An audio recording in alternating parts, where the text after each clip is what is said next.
Where your treasure is, there will your heart be also. God has hidden unlimited treasures in His Word.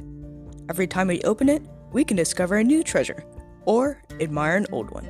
What will we find today? Let's dig in. Here's Carla Early with Treasure Hunt in the Word.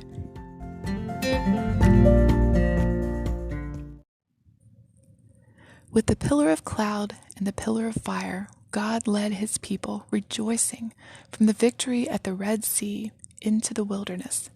He parked them all at the foot of Mount Sinai. It had taken them 3 months to get there.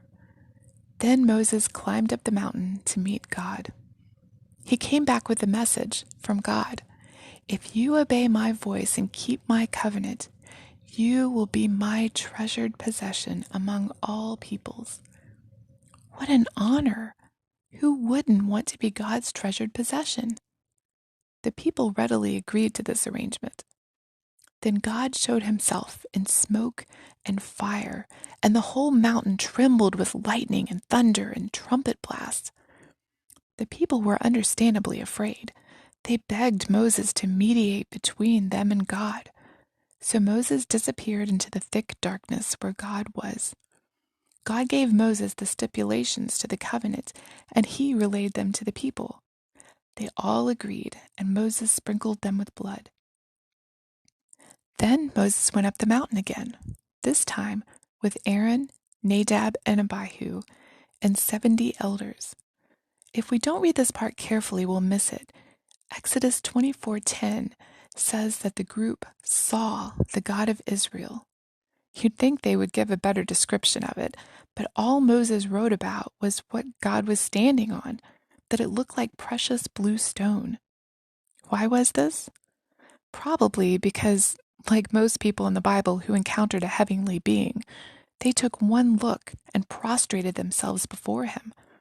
They saw enough to convince them that He was actually there and immediately bowed before Him. The "but God" is in verse 11. It says, "But God did not raise His hand against these leaders of Israel." Were these men sinners? Yes. Is God holy? Yes. Then how could they, as sinful men, stand in the presence of the holy God? It's because of God's mercy. God allowed this so that they, the leaders of Israel, could represent the people and eat of the peace offering before the Lord. How can we, as sinful people, stand before the Lord, much less be welcomed into His presence any time we choose? It's because of God's mercy and the sacrifice of His Son that He offered for us so that we could be adopted into His family. Abraham Lincoln had 2 small sons while he was in the White House, Willie and Tad. At any point in time, whether their dad, the most important and busy man in the nation, was in a meeting with his cabinet or signing important papers, Willie or Tad could come barging into his office, and he would stop and deal with their petty concerns. Whether it was pardoning their soldier doll who'd been caught sleeping on duty, or just crawling up in their daddy's lap, Lincoln delighted in spending time with his children just as God delights in spending time with His sons and daughters.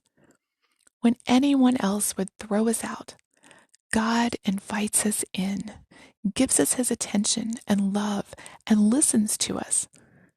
If you are a child of God, you have the privilege of entering into His throne room whenever you please.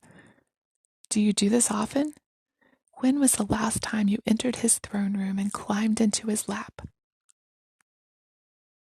As always, we'd love to hear from you.